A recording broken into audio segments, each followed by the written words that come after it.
Do you remember those 1970s prices? The ones so low it almost feels impossible compared to today?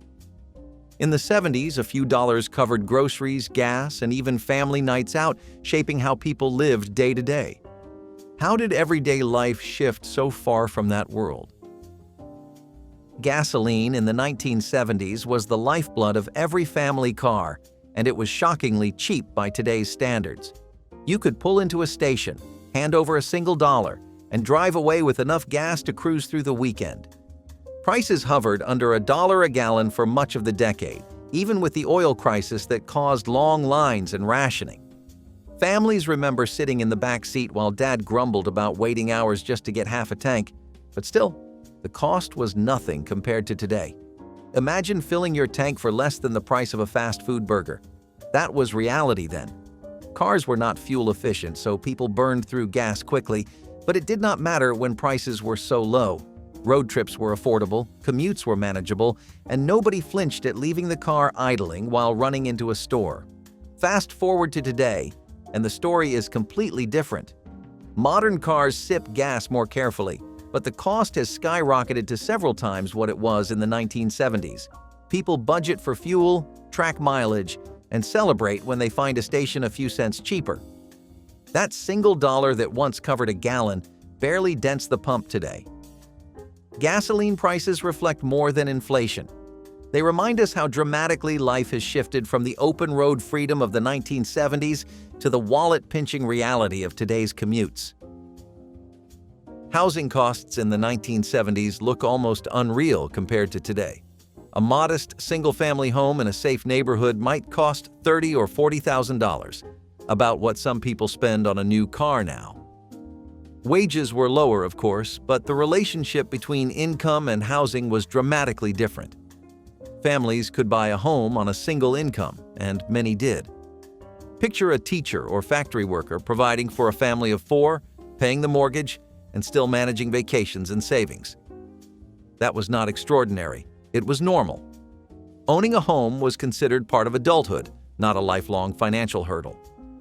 Fast forward to today, and the same style of home costs hundreds of thousands of dollars, often well over $500,000 in major cities. Double incomes are the norm, and even then, many families find themselves priced out of the market. Renting has replaced buying for younger generations, and starter homes often feel out of reach entirely. The dream of buying a small house with a yard, something ordinary in the 1970s, now feels almost impossible. Housing costs are one of the clearest examples of how life has shifted from the manageable expectations of the past to the crushing reality of today.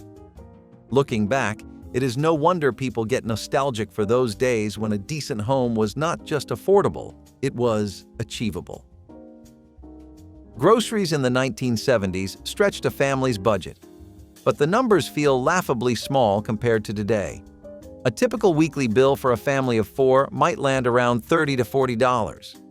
That covered bread, milk, meat, vegetables, snacks, and even the occasional splurge. Parents clipped coupons, compared prices in circulars, and chose store brands when necessary, but the bill was manageable. You could push a cart through the store, fill it with real food, and not panic at the checkout. $30 fed a household, and if you were really frugal, you might even squeeze in extras like ice cream or soda. Nobody thought twice about the cost of basics, eggs, flour, sugar, because they were consistently affordable.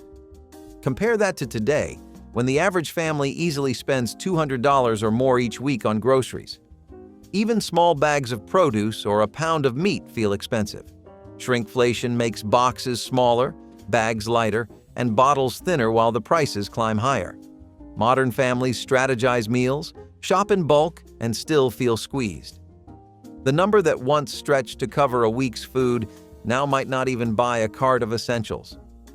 Grocery bills are a stark reminder of how dramatically the cost of daily living has risen, leaving families nostalgic for when the checkout line did not cause dread. New cars in the 1970s carried a price tag that seems almost fictional now.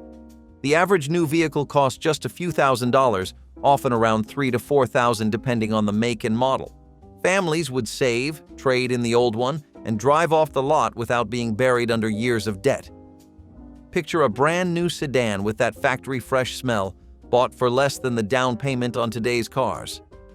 People complained about rising prices then, but even the most expensive models would not touch the five-figure baseline we see now. Financing was simpler, shorter, and often unnecessary altogether.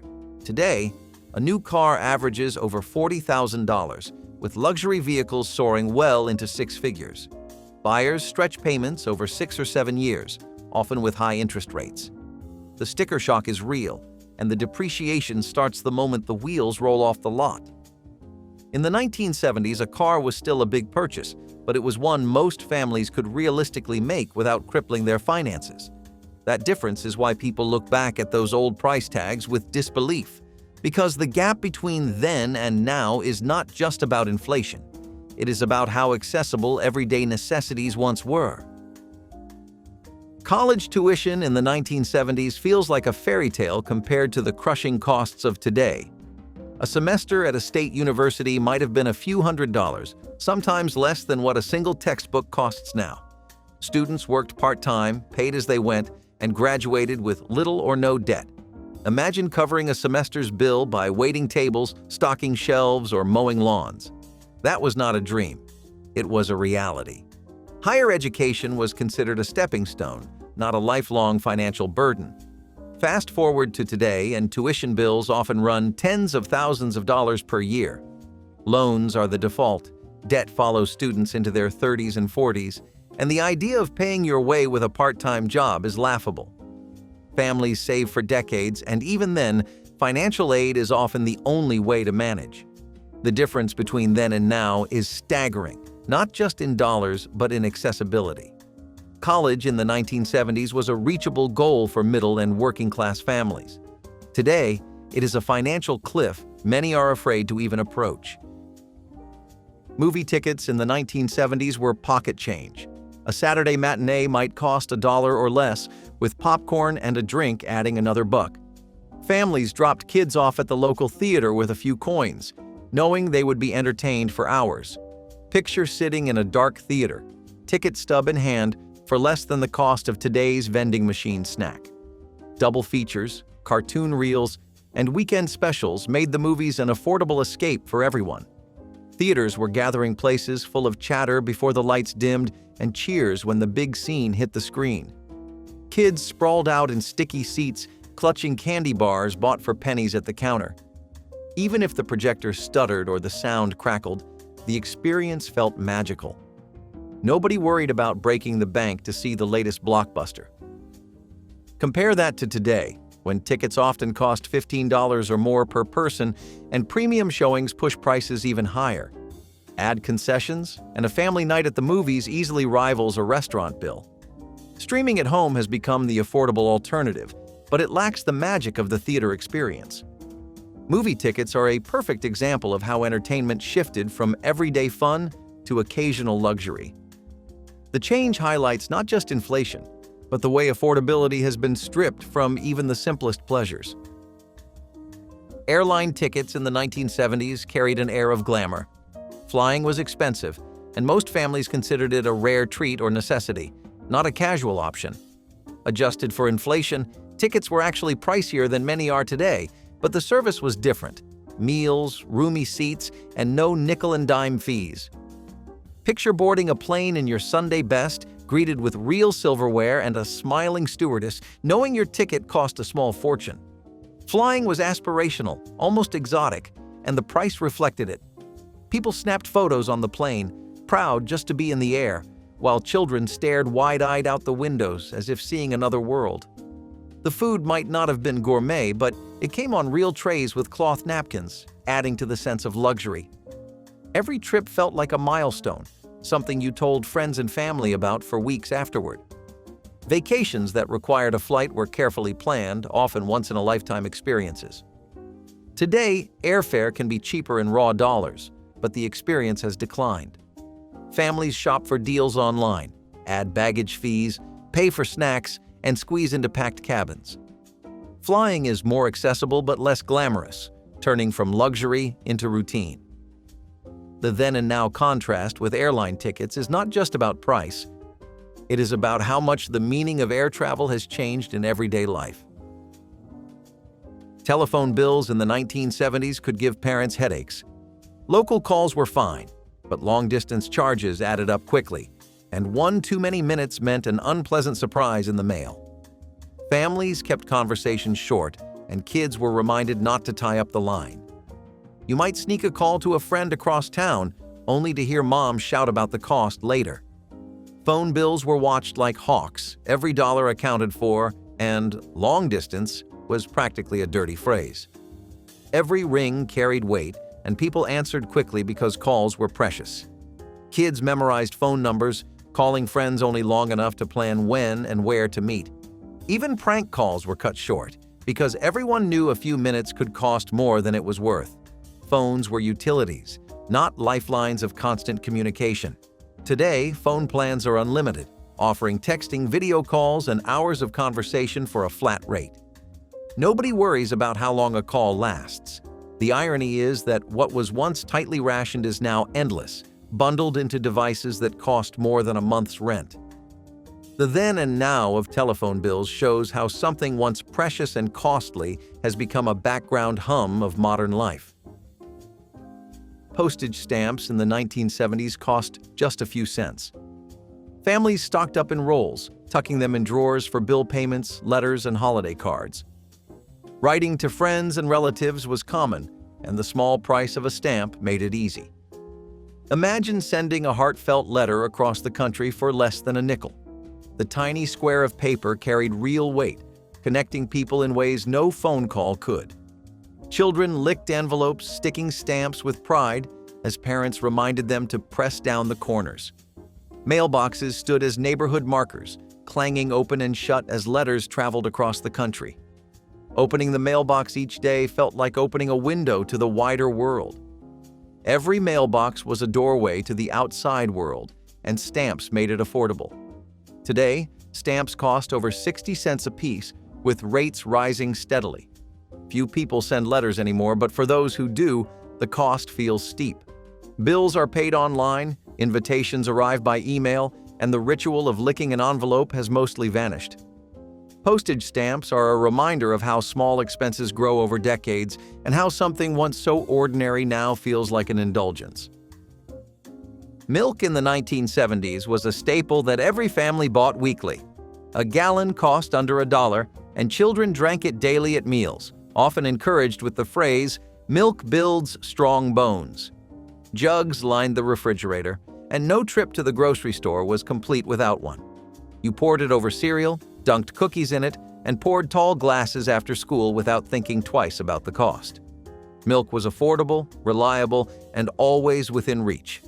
Glass bottles were still common in some towns, delivered to doorsteps and swapped out for empties. Kids argued over who got the last swallow straight from the jug, ignoring mom's warnings. Even the sound of a jug hitting the fridge shelf became part of the household rhythm. Even if budgets were tight, milk made its way onto the table. Today, milk prices reflect the broader rise in grocery costs, with gallons often 3 to 4 times higher. Families still buy it, but with more hesitation, balancing the cost against alternatives. Non-dairy substitutes now line the shelves, a choice few imagined in the 1970s.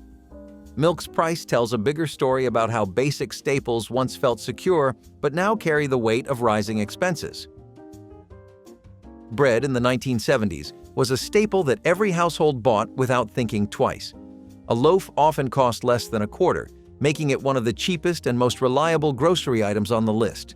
Kids ate peanut butter and jelly sandwiches daily, lunches were built around simple slices, and toast appeared at nearly every breakfast. Families stocked up on multiple loaves, freezing extras without worrying about the price. Bread was so cheap you could afford to experiment. French toast, stuffing, even homemade bread pudding came out of those humble slices. Nobody stressed over whether bread fit the budget. Today, the story is very different. A loaf of basic white bread can cost $3 or $4, while specialty or whole grain loaves climb even higher. Parents ration sandwiches more carefully, and families notice the hit on their weekly bill. Bread has transformed from a cheap filler food to yet another reminder of rising grocery costs. The price of bread over the decades is more than inflation. It is a symbol of how even the most basic necessities have multiplied in cost, leaving families nostalgic for the days when a quarter bought you an entire loaf. Eggs in the 1970s were dirt cheap, often under $1 a dozen. Families cracked them daily, scrambled for breakfast, boiled for lunches, baked into cakes, or stretched into casseroles. Eggs were reliable protein, filling and affordable, and no kitchen felt complete without a carton in the fridge. Moms could whip up a hearty dinner from just a few eggs, and nobody thought of them as a luxury. The price was so steady you barely noticed it, week after week. Eggs were the kind of grocery you bought without hesitation. Fast forward to today, and eggs tell a very different story. Prices now swing wildly, sometimes doubling or tripling in just a few months due to supply shortages and inflation. Families who once leaned on eggs as a budget meal suddenly find themselves debating whether to buy fewer cartons. While eggs are still a staple, their unpredictability shows how fragile the idea of cheap food has become. The contrast between steady prices in the 1970s and the roller coaster costs of today makes eggs a perfect example of how much daily life has shifted. Ground beef in the 1970s was a budget hero. A pound cost less than $1, and it stretched into meatloaf, spaghetti, sloppy joes, tacos, or hamburgers on the grill. Families leaned on it for weeknight dinners because it was versatile and cheap. You could feed a family of 4 with a single pound, adding breadcrumbs, beans, or pasta to make it go even further. Nobody flinched at throwing ground beef into nearly every recipe because the price stayed friendly. Dinner felt secure with a pack of beef thawing on the counter. Today, a pound of ground beef often costs $5 to $6 or more, depending on the cut and fat percentage. Suddenly, meals built around beef feel heavier on the wallet. Families swap it out for chicken, turkey, or meat substitutes, all because the staple of the 1970s has become a costly choice. The rising price of ground beef captures the shift from hearty, affordable dinners of the past to today's constant calculation of what can actually fit into the grocery budget. Coffee in the 1970s was simple, affordable, and everywhere.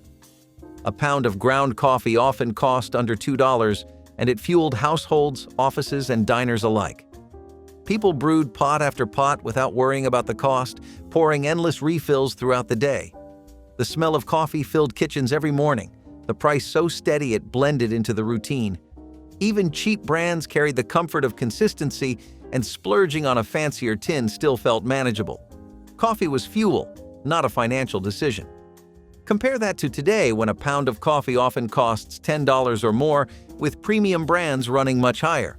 Add in the popularity of single-serve pods, flavored blends, and cafe drinks, and the cost of caffeine has soared. What was once a steady grocery staple has become a pricey ritual. The jump in coffee prices over the decades shows more than inflation. It highlights how something so central to daily life has gone from background comfort to a noticeable expense. Sugar in the 1970s was cheap and plentiful, a pantry staple you barely thought about. A pound cost under 30 cents, and families bought bags regularly for baking cereal or sweet tea. Sugar bowls sat on every table, kids sprinkled it on everything from toast to oatmeal, and nobody blinked at how much they used. Bags of sugar were part of every grocery trip, steady and affordable. You measured it in cups, not dollars. Today, sugar costs $1 or more per pound. And while that still sounds cheap, the increase over decades tells a bigger story. The affordability of sugar once made homemade baking and desserts a natural part of family life. Now, with higher prices and more health concerns around sugar, it feels less casual and more calculated. Sugar's price journey mirrors the broader trend of staples creeping upward, transforming everyday cooking from a carefree activity into one that constantly reminds families of tighter budgets. Hot dogs in the 1970s were the ultimate budget cookout food. A pack might cost under $1, and it could feed the whole neighborhood at a barbecue. Families kept them on hand for quick lunches or summer dinners, always affordable and reliable. You could toss them on the grill, boil them on the stove, or roast them over a fire, and nobody worried about cost. Hot dogs were cheap enough to feel limitless, making them a childhood classic. Even ballpark trips made hot dogs feel special without breaking the bank. Today, a pack of hot dogs often costs $5 or more, with premium or all-beef brands priced even higher. Families still love them, but the cost is no longer negligible. Barbecues and game days now come with sticker shock, and even the cheapest packs do not feel quite as cheap as they once did. Hot dogs show how even the most basic, fun foods have climbed in cost, turning a carefree staple into another calculated choice at the store. Government cheese in the 1970s and 1980s was a lifeline for many families. Distributed through food assistance programs, it came in large orange blocks and showed up in countless lunches and dinners. It melted perfectly on toast, topped casseroles, and turned into grilled cheese sandwiches that fed kids across the country. For struggling households, that block of cheese meant stability, even dignity.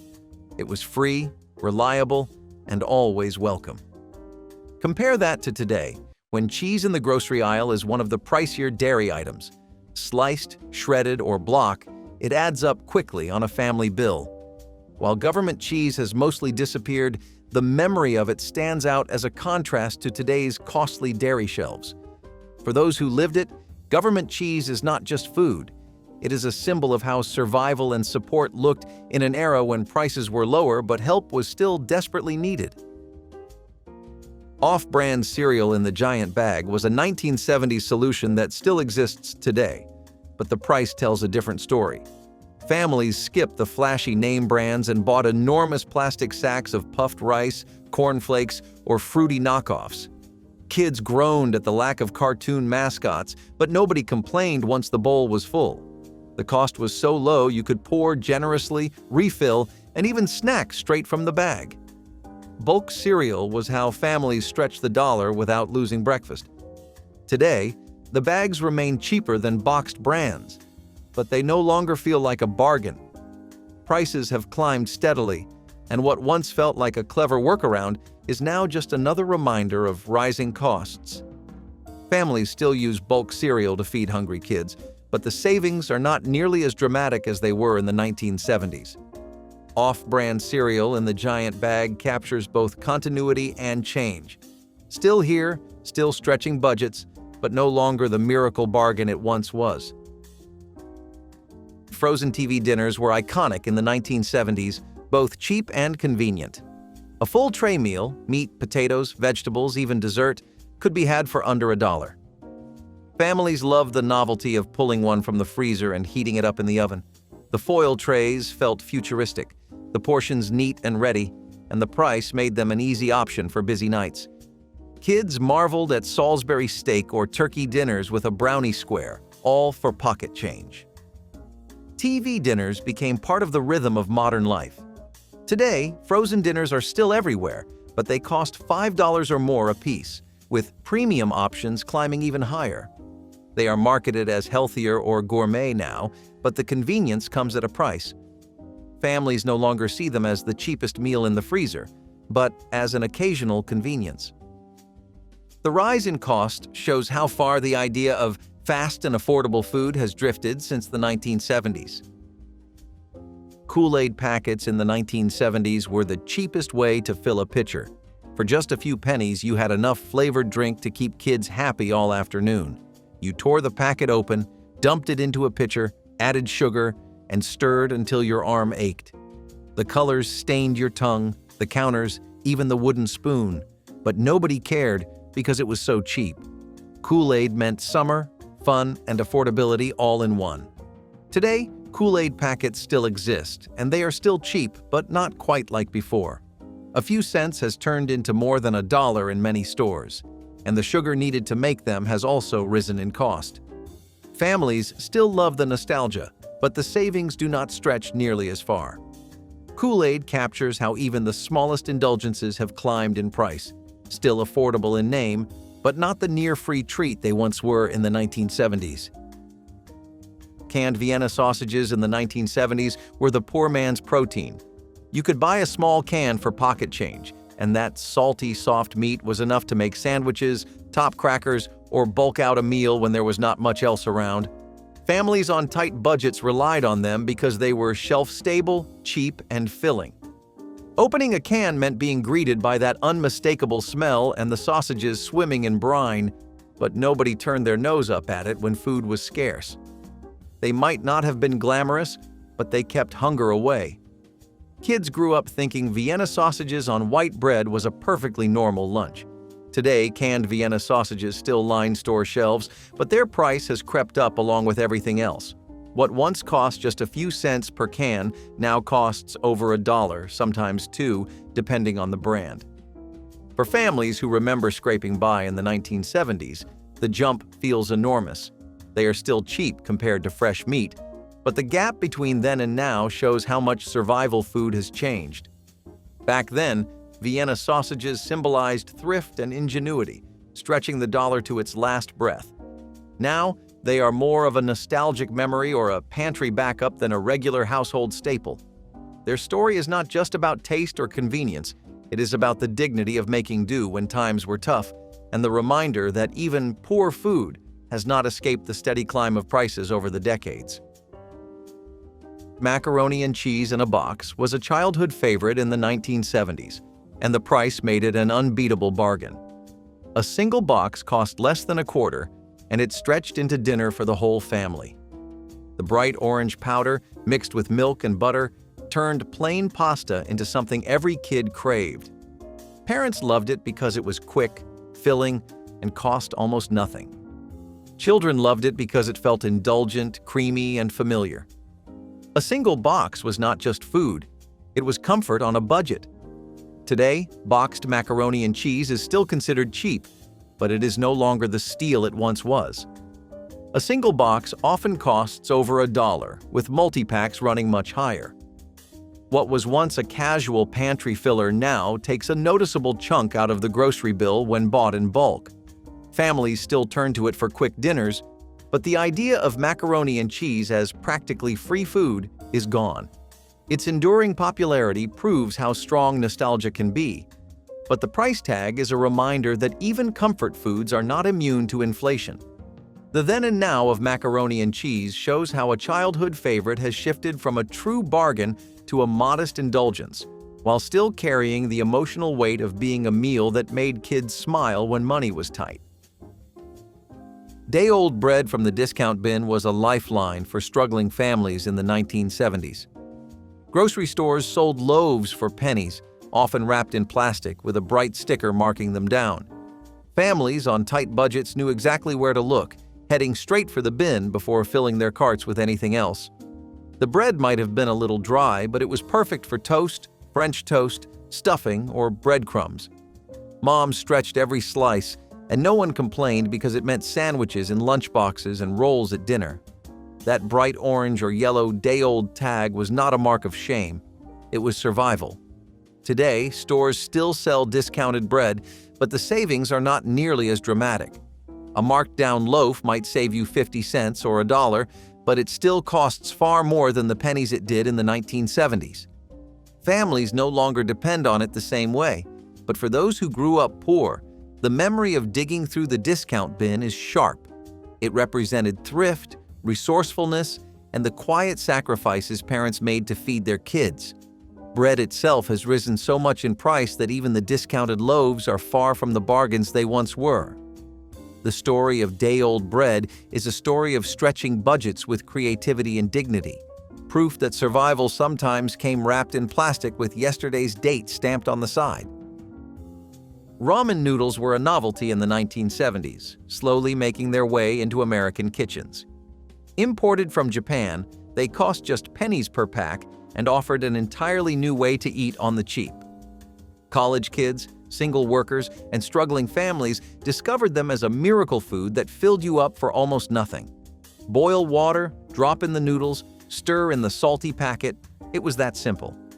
The flavor was intense, the cost tiny, and the feeling of fullness priceless. Ramen quickly became a symbol of thrift, showing up in tiny apartments and crowded dorm rooms across the country. Today, ramen noodles are still cheap, but not like before. Prices hover closer to 50 cents a pack, sometimes more depending on the brand and the store. For families buying in bulk, the difference is obvious. The 5 for $1 deals of the 1970s have vanished.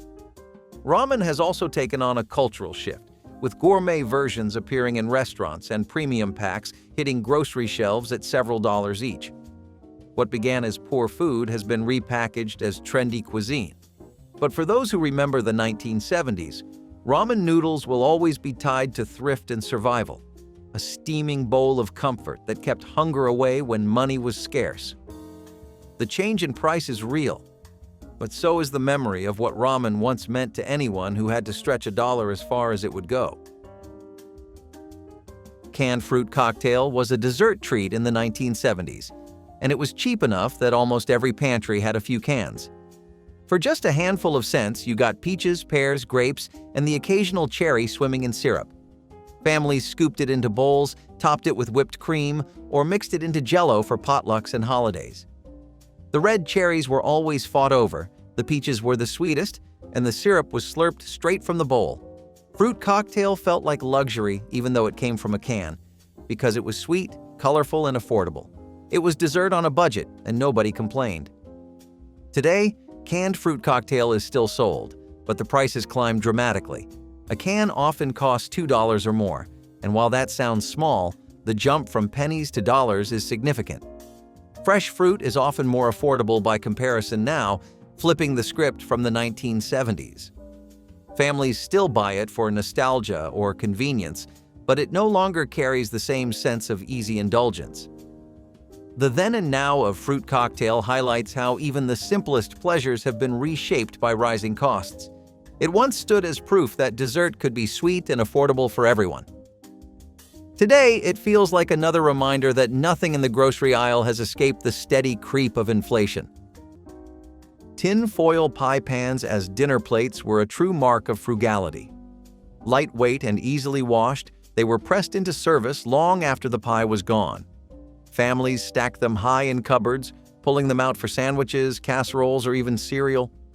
They dented easily, making food slide to the center, but that only added to their charm. Kids tapped them like drums at the table, annoying their parents until the first bite of dinner shut them up. Even at family gatherings, it was not unusual to see everyone eating from a clattering collection of shiny pie pans. The ridges around the edge made food slip and slide, but no one minded. It was better than buying more dishes. Kids bent them into shapes or flattened them for crafts when meals were done. At picnics and potlucks, pie pans clattered together, proof that everyone was making do with what they had. They may not have been elegant, but they kept food on the table without costing a cent. In homes where money was scarce, even aluminum pans were given second, third, and fourth lives. Pickle jars were everywhere, and once the pickles were gone, the jar itself lived on. Poor families in the 1970s rarely wasted glass of any kind, and pickle jars were among the most versatile items in the kitchen. They were wide, sturdy, and sealed tightly enough to keep just about anything safe. Soups and beans often ended up in them. Some people used them for dry storage, sugar, rice, or flour when other containers were not available. And in more than a few households, pickle jars ended up holding nails, screws, and bolts in drawers because there was no budget for fancy storage bins. The faint smell of vinegar often lingered, no matter how many times they were scrubbed. What those jars offered was reliability. They stretched the usefulness of what you had already paid for. They filled the gap between what you wanted and what you could actually afford. In poor kitchens, that kind of thinking was the difference between scraping by and having a little extra to lean on. Today, when so much packaging is designed to be thrown away, do you wonder if we lost the quiet genius of those pickle jars? In 1955, a dozen eggs cost 61 cents. You'd think prices would drop with the post-war boom, but the opposite happened. Even as factory farming scaled up, the appetite for eggs kept rising faster. They were breakfast, lunch, and dinner, scrambled, deviled, baked into cakes, or stirred into custards. Every American fridge had a carton, but refilling it each week meant cutting corners elsewhere. The television boom brought cooking shows into homes, and eggs became the go-to for almost any recipe. Families began to favor casseroles and bakes that relied on eggs for structure, not just nutrition. Some households swapped out meat for eggs a few nights a week just to keep costs manageable. Church cookbooks shared tips on using fewer eggs without ruining a dish, and some mothers became experts at it. And while the price crept up, eggs still felt like a safer spend than most other proteins. Kids might get one less candy bar, dads might skip the newspaper, and mothers, well, they learned to make 3 eggs feed a whole family again and again. If you saw one of these leaning against a kid's garage, you knew they were living a different life. The Sears 10-speed Free Spirit was not just a bicycle, it was an upgrade. Taller, sleeker, and built for long rides, this thing looked like it came with a training manual. And unlike your single-speed hand-me-down, this had gears. 10 of them. That meant you could coast up hills while everyone else was walking theirs to the top. But bikes like this did not come cheap. They were department store royalty. Rich kids got them for birthdays, milestones, or just because.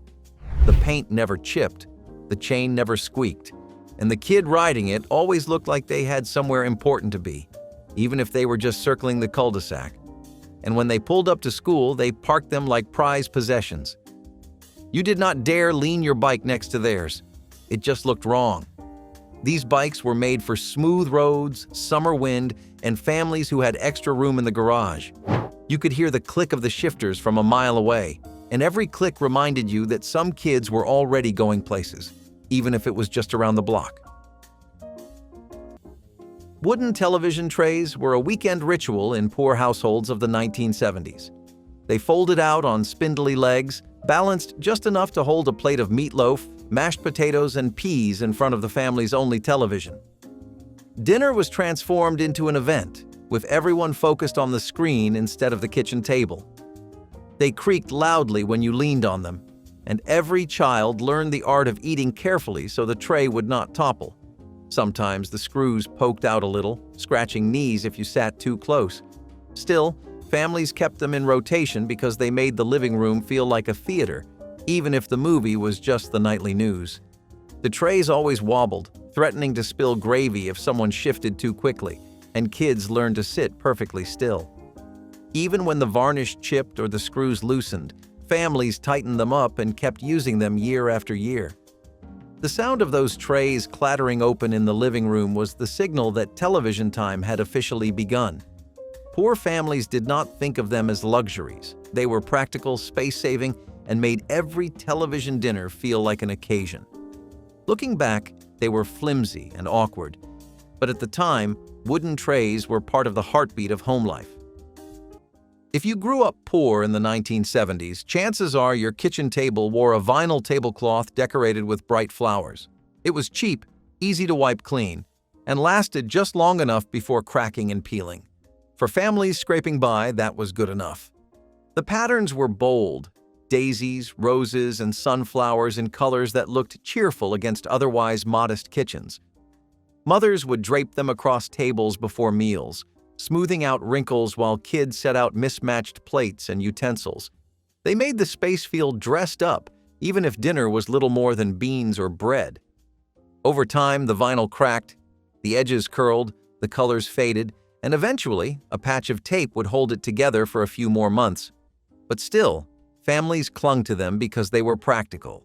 Spills wiped away in seconds, and worn tables looked presentable with one quick cover. For the poor, vinyl tablecloths were not about decoration. They were about dignity. They turned a scratched wooden table into a place fit for family meals and neighborhood company. They showed that even without money, a home could look cared for. Looking back, were those cracked tablecloths really just cheap plastic? Or did they mean more than we gave them credit for? In 1950, milk hit 83 cents per gallon. That might seem like a small jump, but for families with growing kids, it changed everything. School lunch programs began emphasizing health and nutrition, and milk was front and center, thanks to heavy government promotion. But the more families leaned on it, the faster demand outpaced supply. Suddenly, milk wasn't the budget-friendly staple it once was. Advertisements painted milk as essential for strength and intelligence, putting pressure on parents to always have it in the fridge. Nutrition guidelines touted it as the key to building strong bones, especially for boys expected to grow into hardworking men. Glass bottles were still common, but the move toward mass production introduced new costs and new doubts about quality. For poorer families, stretching milk with water or skipping it altogether became part of the weekly struggle. Still, you'd rarely find a dinner table without at least one glass sitting beside a plate of meat and potatoes. You still bought it because what else could you pour into cereal or stir into macaroni and cheese? But the grocery bill always seemed a little steeper after you picked up that jug. There was a sound to it, that little jingle of the front Springer fork, the hum of the rear slick tire, and the occasional squeak of the banana seat as a rich kid pedaled past like they owned the neighborhood. The Schwinn Stingray crate was not a bike, it was a ride. With its bright paint job, tall sissy bar, and gear shifter right in the middle, it looked like something out of a cartoon. And for most of us, that is where it stayed. In dreams, in comics, in the unreachable parts of toy catalogs. Those bikes cost money. Not the kind of money most parents could justify on a single-speed dream machine. But if your family had it, you showed up. That bike said you were living good. It said your parents wanted you to feel fast, strong, and cooler than any 10-year-old had the right to be. And we all noticed. They would ride it no hands, cruising past like they were floating. That sparkle in the paint job, that was not just sunlight, it was status. And you knew that even their bike got more compliments than anything you owned. You tried to act like your beat-up hand-me-down did the trick. But deep down, when that crate glided by, part of you wished just once it had been yours. Mason jars for everything were as ordinary as forks or spoons. They held canned peaches, green beans, and pickles stacked high in basement pantries. They became drinking glasses, leftover containers, or even piggy banks for loose change. For families on tight budgets, mason jars were the workhorses of the kitchen. They clinked together noisily when stacked, making cupboards sound like glass symphonies every time they were opened. Some were etched with company logos, reminding families of what once filled them long before they became water glasses. And because they were nearly indestructible, they outlived plenty of store-bought cups that broke at the first drop. Their clear glass showed everything proudly, from homemade jams to the iced tea poured on a hot summer afternoon. Kids often carried them outside as makeshift bug catchers, poking holes in the lid for air. A single box of jars could serve a family for decades, passed down from one generation to the next. Every cupboard rattled with their clinking, and every shelf seemed to sag under their weight. In the 1970s, poor families knew that mason jars were more than storage, they were survival. Few items had as many lives in a poor kitchen as the mason jar. Originally made for canning and preserving food, these glass jars became the all-purpose tool of the 1970s. If you did not have money for new containers, mason jars stepped in. They stored leftovers, held drinking water, and even doubled as makeshift vases when flowers came in from the garden. For families who still canned vegetables, fruits, or jams, they were the backbone of survival, lined up neatly on shelves, filled with food that would stretch through winter. Kids remember rows of brightly colored preserves glowing in dimly lit pantries, each jar a small promise that no one would go hungry. The jars were heavy, durable, and endlessly reusable. Lids might bend or wear out, but new ones were cheap compared to buying entire new sets of dishes or cups. And when families gathered for summer dinners, it was not unusual to see mason jars filled with iced tea lined up across the table, their glass sweating in the heat. Mason jars were not a fad back then. They were lifelines. They gave poor families control over food supplies and offered a kind of security money a loan could not buy. Even today, people use them in trendy ways, but for those who grew up poor in the 1970s, they were never about style. They were about survival. Do you think today's decorative mason jars would still carry the same respect if people knew how much they once meant? In 1945, eggs were 58 cents per dozen. That was nearly double what they cost just a few years earlier, and you could feel it every time you opened the icebox. Breakfast was never just breakfast in a post-war home. It was a symbol of stability. But with hens in shorter supply and demand surging from both soldiers and civilians, eggs became one of the most rationed and most missed items on grocery lists. Powdered substitutes made do, but they couldn't fry or poach like the real thing. Households reused shells as garden compost, and egg cartons were treated like treasures. If a neighbor's hens were laying, bartering for a few fresh eggs could feel like winning the lottery. Eggs were stretched across meals. One egg might be whisked into an entire casserole or custard. Children often got first dibs on the freshest ones, while adults settled for powdered. For some families, a real fried egg on Sunday morning felt like the return of peace itself. When a fresh egg cracked in the pan again, it felt like a victory. But that carton came with a quiet price. You might skip meat that week just to afford it. It looked like a toy until it started playing.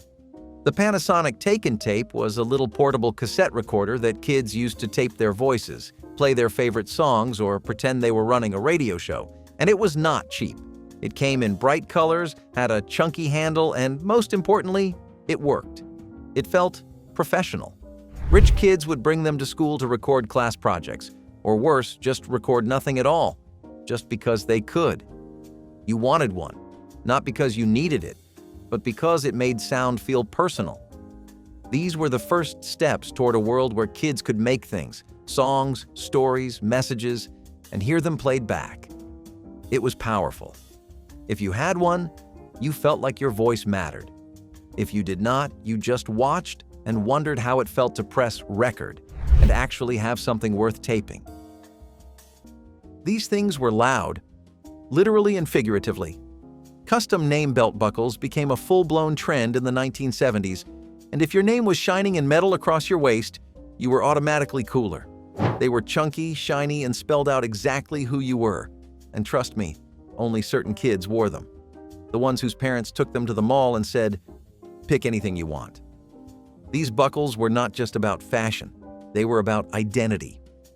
In a time before social media, this was your personal brand, worn right at the center of your body.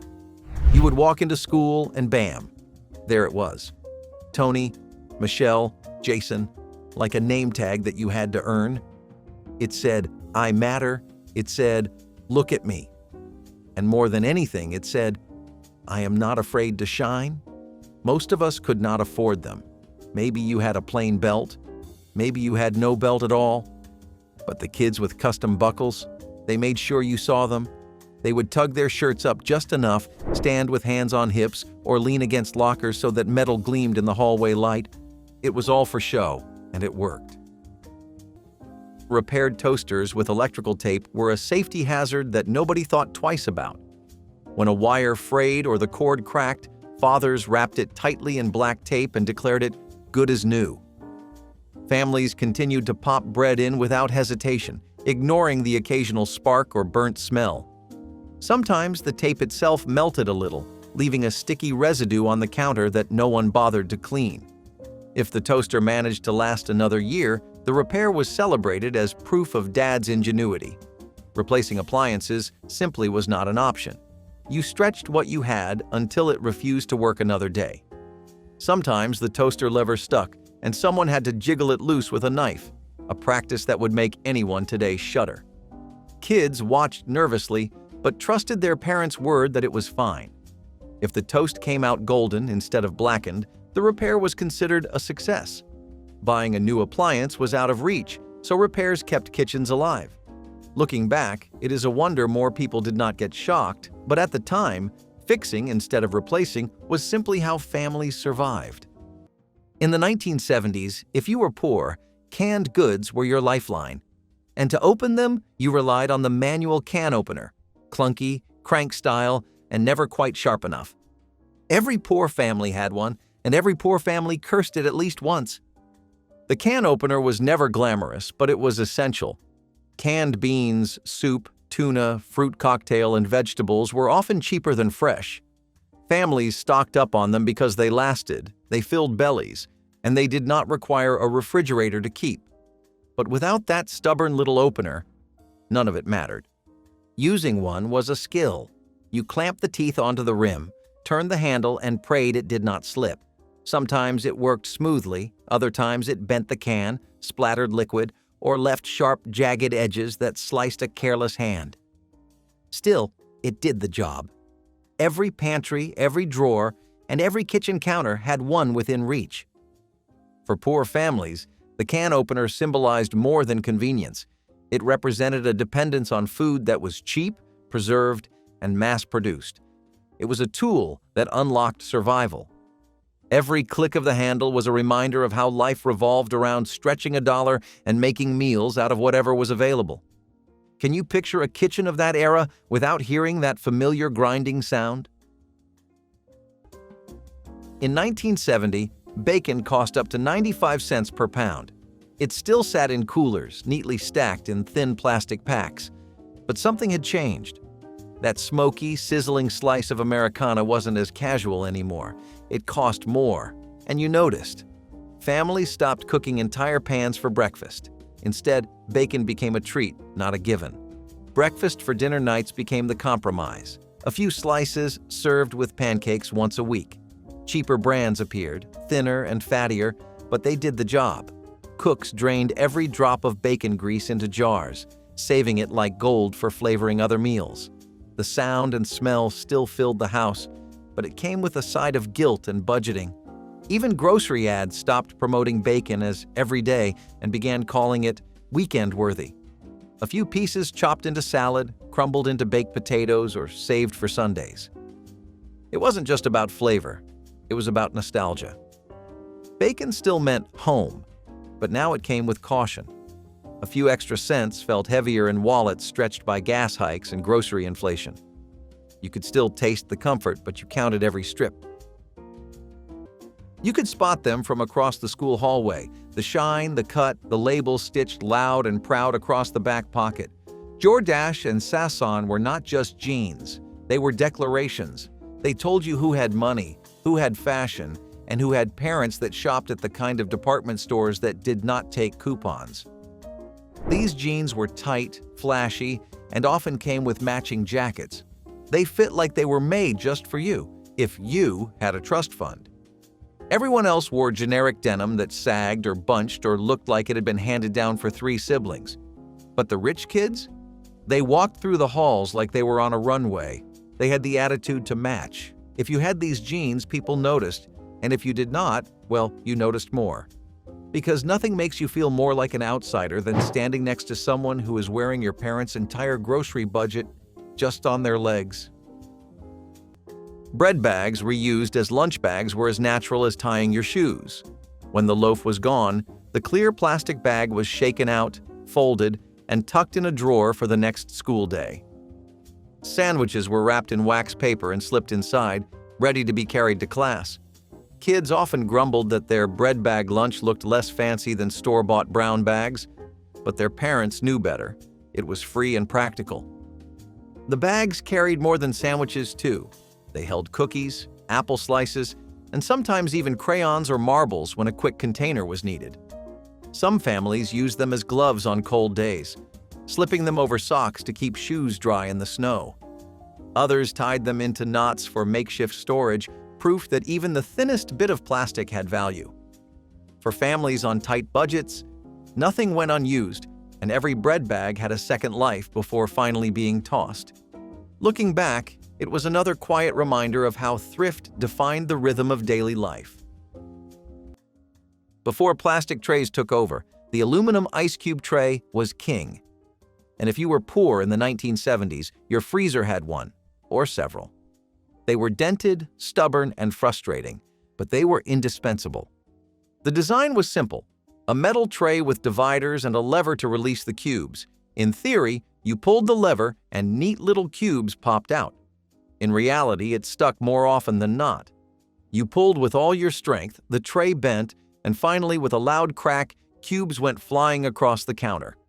Families joked about it, but no one could deny the tray was better than going without ice altogether.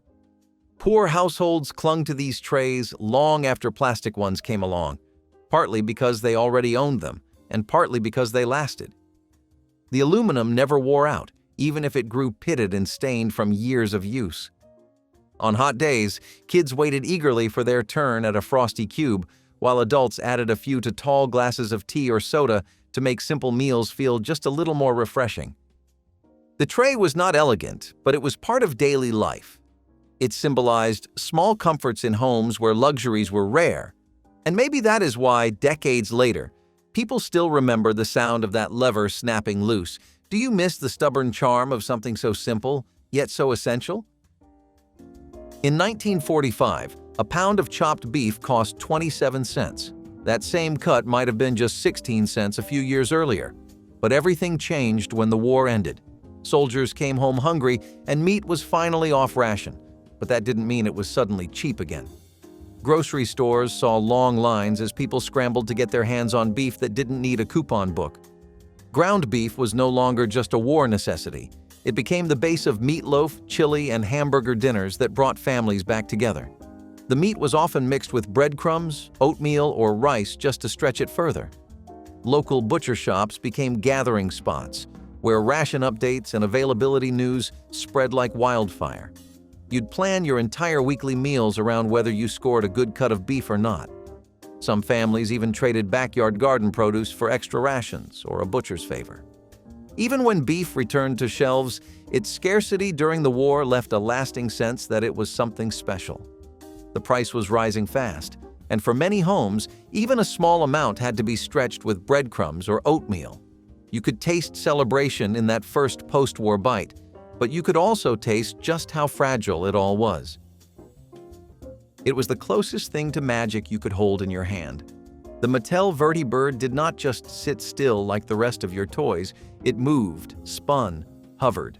A tiny helicopter, circling on a wire like it had a mission to complete, and only the rich kids were cleared for takeoff.